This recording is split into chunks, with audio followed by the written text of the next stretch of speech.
This video, I'm going to go over so many details about YouTube monetization, and I can guarantee you there are things in here that you had no idea. And I'm going to share with you my personal experience on 2 separate channels that I was able to get monetized. So first and foremost, you probably know the first couple things I'm going to say is requirements. So for YouTube memberships, the requirement is actually a lot lower than ad monetization. So for YouTube memberships, you need 500 subscribers and 3,000 watch hours in a year. Now that's long form video. And then for short form video, you need 3 million views within 90 days. And with memberships, what this is if you decide to charge your viewers a monthly subscription and then they get like extra content. I've seen $2.99 all the way up to $25 a month. But when you do that, you receive 70% of the revenue. And then of course, next we have YouTube ad revenue, which you probably know, 1,000 subscribers, 4,000 watch hours within a year's time. And then for short form video, you need 10 million views. And then my best month for YouTube monetization was with 16,000 subscribers, give or take. My best month was $5,000 a month. So it's definitely, kind of worthwhile. And it's kind of cool that you can get paid just for uploading a video once you're monetized. So there are 3 types of ads that you can put on your video. And I always had them all selected. And I'm like, you know what? I'm just going to let YouTube figure it out. If you want, you can choose what kind of ads you want on your videos if you want to. I just figured, you know what, YouTube's the expert. Because think about it this way. They're going to want to make as much money as they can, right? So that was my thought process. So I just figured I'd let them do whatever they wanted. Okay, so pre-roll ads are the ads that you see before the video even starts. Banner ads are overlays and they're display ads that are next to your video. And then mid-roll ads, if you create a video that's 8 minutes long or longer, you have the option, you don't have to do this, but you can put additional ads wherever you want in the video. Now you can let YouTube choose or you can choose. So it's pretty cool. If you feel like you want to make a lot of video on a certain video and you feel like it's going to get a lot of views, you can literally put ads every minute if you want to. Obviously, I don't recommend that because if people see too many ads, they're just going to click off and leave. But you have the option to do that.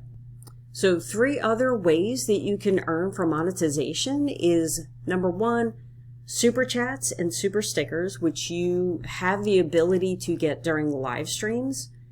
And a super chat is simply someone can send a chat message with a tip. So that's kind of cool. And what it does on the live stream is it kind of gets bigger and it's in front of everyone. And the goal is for the presenter to actually read the chat. And yeah, just read the chat, the person gets exposure, and that's how that works.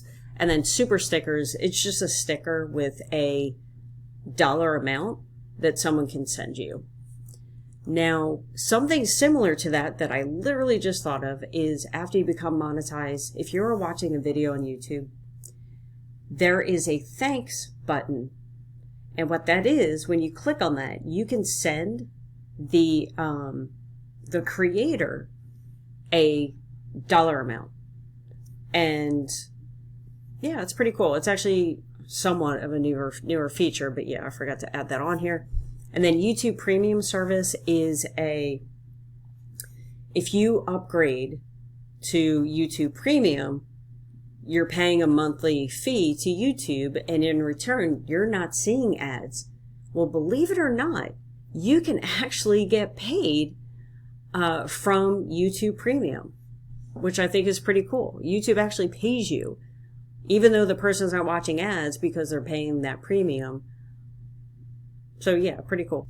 Now this is an example of how much money I made at Super Chats and YouTube Premium with my other channel. And the Super Chat, $326, I thought that that was very generous considering the topic I was talking about was unemployment during the pandemic. So the fact that I got any kind of money is absolutely mind-blowing because I certainly didn't expect it. It was just a horrible time in that situation. And yeah, so I'm very happy with that.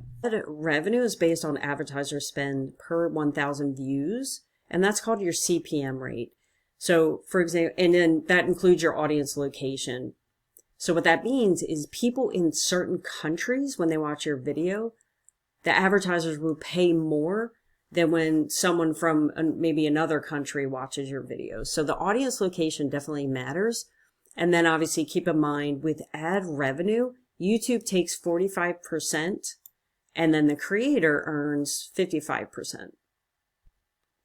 So unfortunately, total you earn $100. YouTube's going to take $45 of that.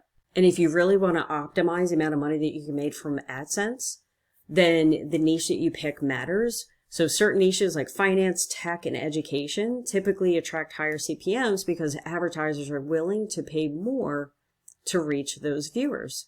So when you become monetized, you reach those thresholds. You can click a button that says apply to be monetized. And then what happens is YouTube manually reviews your channel to make sure that you are complying with community guidelines.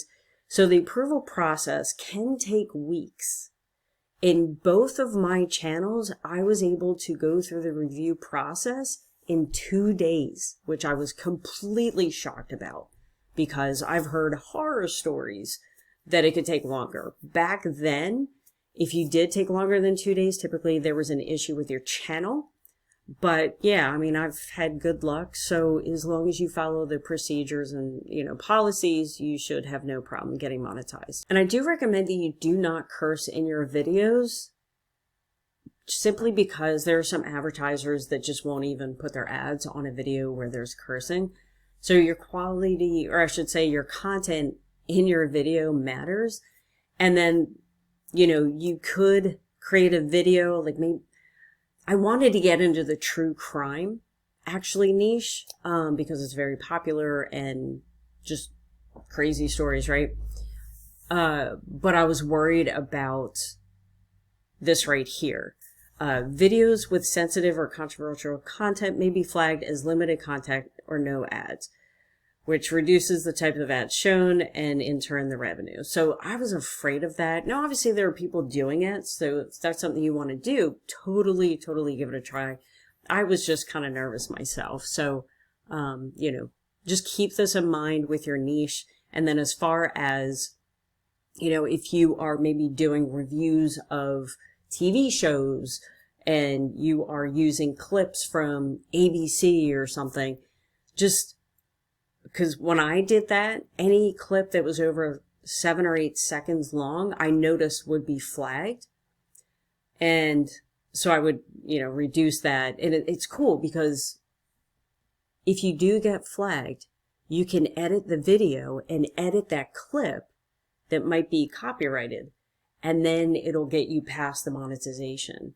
But yeah, anyway, just keep that in mind. Just try to make your content as unique as possible. And, you shouldn't have any issues. It's crazy. I was just kind of looking through my old channel and in the first 10 days that I was monetized, because I think I was monetized on January 2nd, I made $1,000. Isn't that crazy? And if there's one thing I can say is I would have made so much more money if I had started this channel sooner. So if there's anything I can tell you, please start your channel today because you could be missing out on an incredibly, not only fun experience where you're really helping people and, you could be missing out on a lot of income as well. So next video that you're seeing above me are 7 ways to turn your YouTube videos into income streams. So if you're interested in that, then definitely give that a watch. and I'll see you later.